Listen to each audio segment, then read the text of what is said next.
una società professionisti, pratiche filosofiche, students and expertise in philosophy, clinical counseling in Italy. This is Grace participation for the educational channel tour around the world, a global forum for counselors and trainees in philosophy therapies. My name is Giorgio Tuderos. I'm the educational representative of Pragma School in Greece. I would like to introduce you Dr. Alexander Korkidas, MA sociologist, social worker, and former president at the Mental Care Center Franco Basaglia in Greece. The center is based in the northern suburbs of Athens, and it reports Franco Basaglia's thesis for psychotherapies. I think this is the right moment to present the Franco Basaglia Center in Athens in coincidence to the anniversary of 40 years since Franco Basaglia passed away. He was a psychiatrist, very influenced by phenomenology and clinical research. So to begin our conversation, Dr. Korkidas, we would like to know more about the center, when it was first founded, and what kind of health services it gives to mental patients. Okay, thank you very much, Georgia, for the invitation. It's a pleasure and an honor. Okay, a few things about our day center. It was established around sort of 10 years ago, and of course the name Franco Basaglia, it was the idea of the founder of the organization, which is EPAPSI, Association for Mental Health and Regional Development. So it was the idea of Dr. Stelios Stylianidis, who, as I said, was the founder of EPAPSI 30 years ago. So the center, what kind of services we provide? We provide lots of different services. First of all, we have a day program for people who have a diagnosis of psychosis, and this is kind of based on the model of recovery. We're trying to go beyond, we'll come back to that, we'll try to go beyond the kind of narrow biomedical model. So we have various groups, structured groups every day.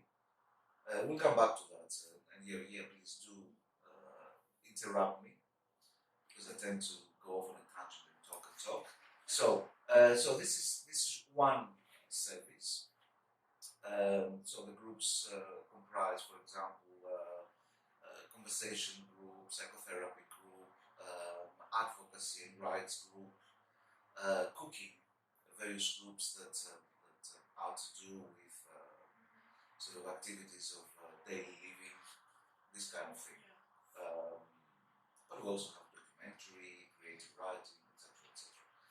Then we have a different service, which is the kind of pure psychotherapy service, which is brief psychotherapy. What that means is that it's not open-ended, like, for example, psychoanalytic therapy. There is a specific methodology to that. It's not diagnosis specific. Anybody can sort of get this service. All our services are free, by the way, because we're funded by the Ministry of Health. Yeah.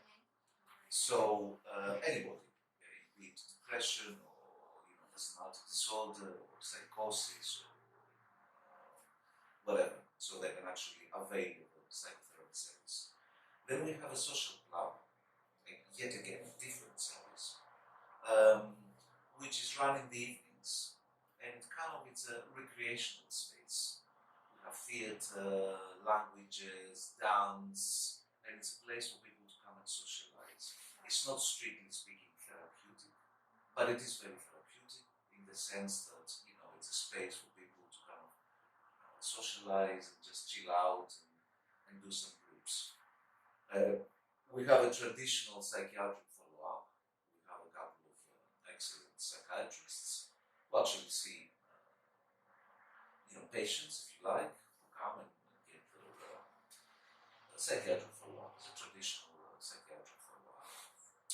We have an outreach service based on the kind of English model, not the American model of assertive community treatment, essentially what this service does is it kind of goes out to people's where they live in the community and offer kind of holistic integrated help.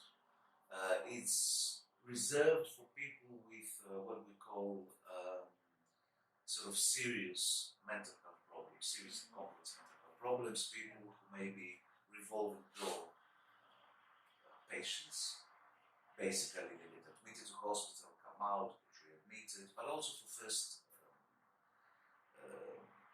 first psychotic episodes, and we try to engage them. People who perhaps are suspicious of mental health services or are unable to leave their houses. So we actually go out and visit them, and we sit down together and try to address all sorts of issues: family relations, sort of money issues, where they live, how they live, etc., etc. And try to kind of engage them. And we can go out for coffee. It's very difficult now during the quarantine, but these are the basic services we provide. I don't know if I've answered your question. Yes, Okay. yes, it's fully answered my question. Okay. Can you give us some examples and explain to us what those treatments have in common with the ideas of Pragma? Okay, that's a difficult question, but I will try to answer it. First of all, I think it's the general ethos and philosophy. We cannot imitate what Franco Basaglia did in Gorizia and Trieste, okay, in the 80s, okay. But the ethos and philosophy is that to get away from a kind of psychiatry that is repressive, doesn't ask the patient, is paternalistic, all this kind of model. Franco Basaglia used to say that. I think if I remember correctly, when I was young, I was reading about Franco. It was the movement was Psychiatria Democratica, correct? So we're trying to democratize the way we work. For example, the people who come and get services here, within the spectrum of psychosis, we don't call them patients, we call them members. Yes. They are members of this day center. We try not to take decisions on behalf of our patients. We try to always consult. We think, we try at least, that liberty is therapeutic. It's again another Franco Basaglia dictum. So we try to promote autonomy, freedom, and not have patients who are obedient and do what the doctor says. So this is the whole ethos that permeates our work. It's not easy, but this is what kind of drives us. The concept of co-constructing a care plan. The idea of co-construction is not Franco's idea, of course, but it's very close to the idea that you have a patient, you try to understand and treat them as equals as much as this is possible. It's not always easy. So this kind of ethos permeates the services. I don't know if you want me to give some more examples, but I gave you kind of a general answer to the question. Yeah. So not only a clinical freedom, but also a sense of community among doctors and patients. Absolutely. We try to have a therapeutic community here that is open also to the wider community. This is not a hospital. This is not a day hospital. People are free to come and go. Yeah, it's not school. It's not prison. It's not a. We try not to be an institution in the old sense of institution, Goffman and all the rest of it. So we try to foster this exactly as you said, this kind of community spirit. As I said, it's not always easy. It takes a lot of work. Yeah, it's an ongoing process, and we have to change as well. We cannot assume that we know what's best for our patients. I think that's the problem. We always have to kind of ask ourselves and ask the patients what they want, and try to include them in this whole therapeutic process. Yes. So additionally to that question, I would like also to ask you, do you think it is necessary for psychotherapy to adopt a person-centered perspective and alternatives tools like existential-focused therapies and counseling? It's useful but not necessary, and I will explain why. Of course, the whole philosophy of person-centered, for example, the Rogerian, if you like, or existentialist. Um, there are traditions within psychotherapy that are very humanistic, very person-centered, and that's kind of right at the heart of our ethos and philosophy. However, having said that, for example, we have psychotherapists, psychologists here who sort of come from different traditions, the psychoanalytic tradition, family therapy. We have a very strong sort of family therapy. In the last couple of years, we're trying the open dialogue approach, which you may have learned started in Finland 30 years ago with Jaakko Seikula. And indeed, it's not a technique, it's kind of trying to democratize the way we actually offer services. So, excuse me, I smoked too much. So, it is useful to have different perspectives. I personally don't believe that dogmatically that one sort of approach is the best. But the core elements of forming a therapeutic relationship, respect, and not trying to kind of tell the patients that you are the experts and walk into the psychotherapy session armed with all your knowledge and techniques, hoping to apply to them. So, in that sense, yes.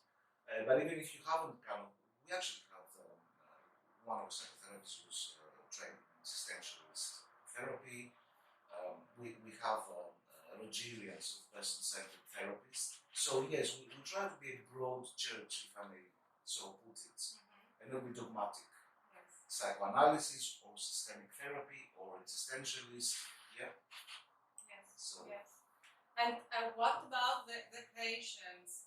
Can you tell us when they first come at the center, what do they usually expect to find differently here to other mental health centers in Athens? Okay. I'm not sure when they first come here, they don't know what to expect. Let's be clear about that. Sometimes they come here and they're a bit suspicious. What is this place here? What is going to offer me? Yeah.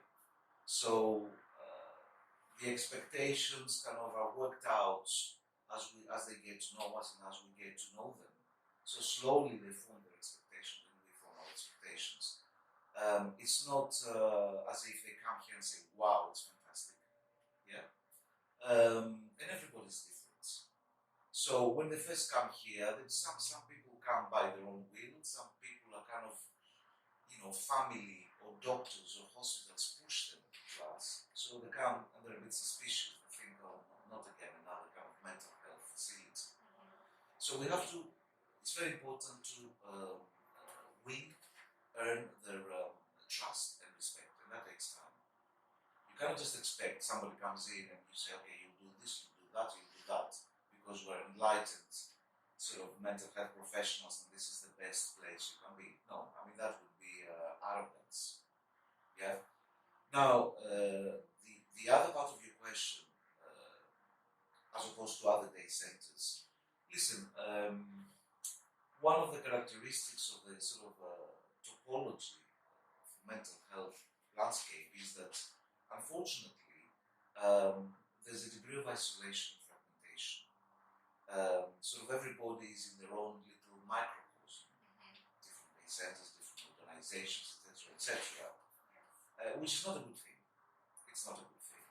Now, there are some day centers that do fantastic work, and they're very humanistic, they're very pro-right, so I don't want to say that we're the best in Greece. That would sound, I wouldn't want to say that. How do you compare? Okay. All I can say is that we strive, we don't always succeed, to put the rights of the people at the heart of what we do. So we try to get away from the psychopathology of psychosis, bipolar, whatever it is, and look at the person with all their kind of needs, social needs, existential needs, religious needs, metaphysical needs, whatever, and sort of interact with them on that basis, yeah, and never forget that people have rights, because unfortunately this is something we forget in Greece.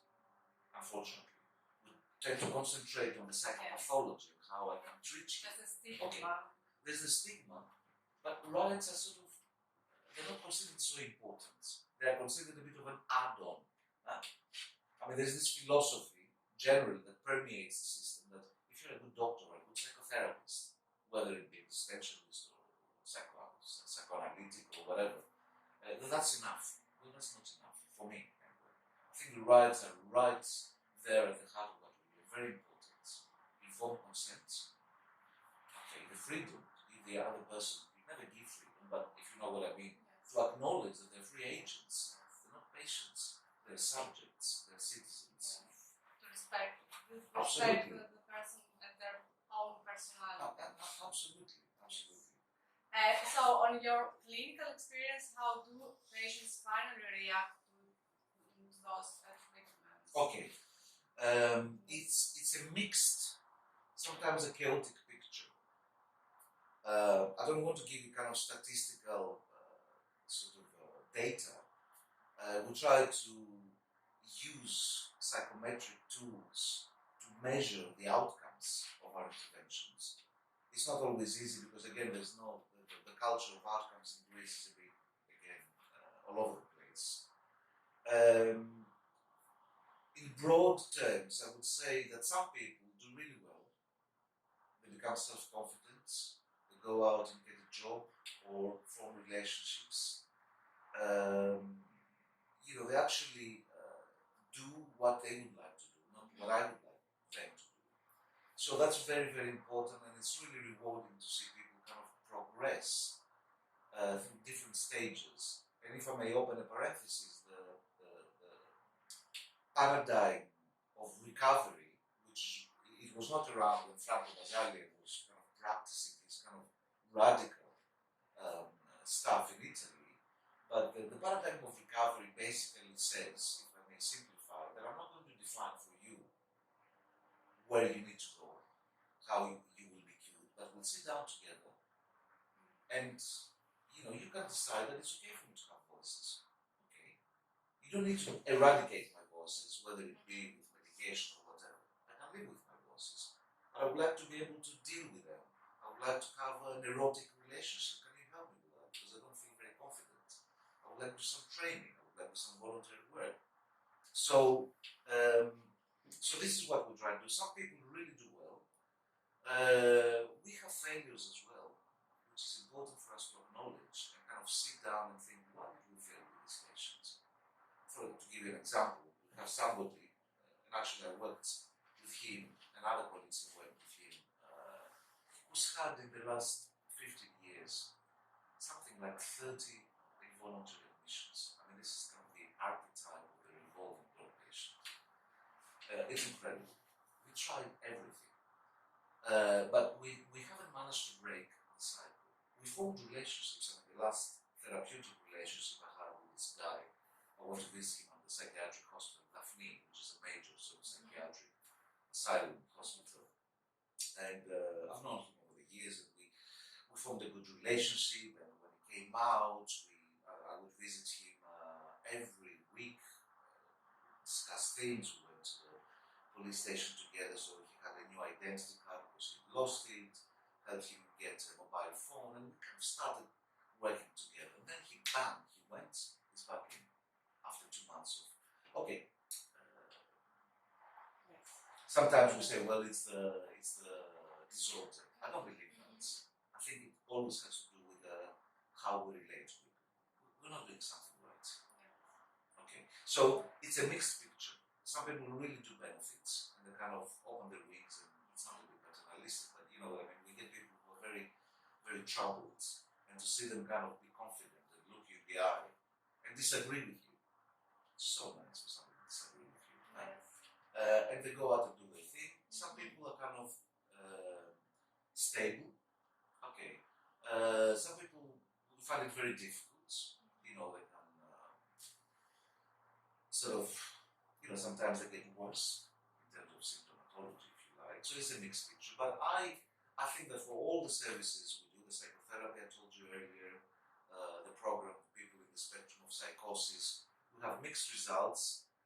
The statistics show that we have managed to at least reduce by considerable amounts the frequency of involuntary admissions, which which has it's always a target, you know, so people don't go in and out, because that's a very traumatic process.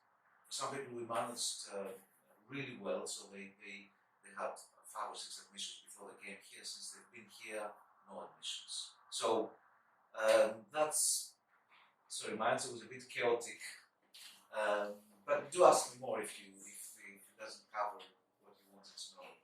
It's totally comprehensive what you have just said.